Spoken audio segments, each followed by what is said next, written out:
দশরথ নন্দন শ্রী রামচন্দ্রের। তাই এখানে প্রতিষ্ঠিত শালগ্রাম মন্দির পরিচিত হবে মুক্তিনাথ নামে। আমি সেই দশানন যে কৈলাস তুলে নিয়েছিল।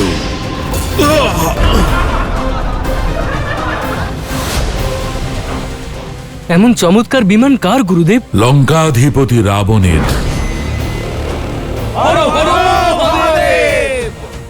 আজ আমরা এখানেই বিশ্রাম করব। তখন তুমি মিথিলানগর দেখে এসো রাম।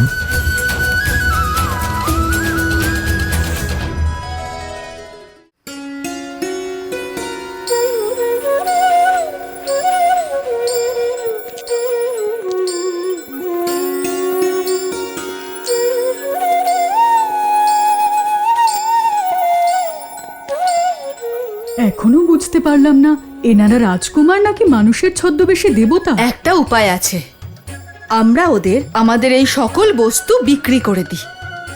মূল্য পরিশোধের জন্য ধন দিতে হবে। যদি ওনারা ধন দেন তাহলে রাজকুমার, আর যদি ওনাদের কাছে ধন না থাকে তাহলে ওনারা দেবতা, বুঝলে, দেবতা। চলো।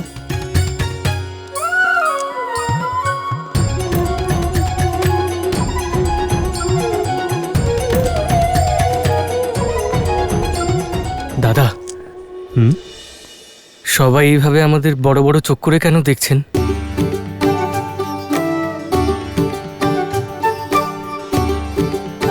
আচ্ছা, আমার পোশাক ঠিকঠাক আছে তো?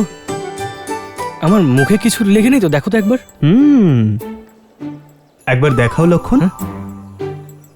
কিছু একটা লেগে আছে। কি লেগে আছে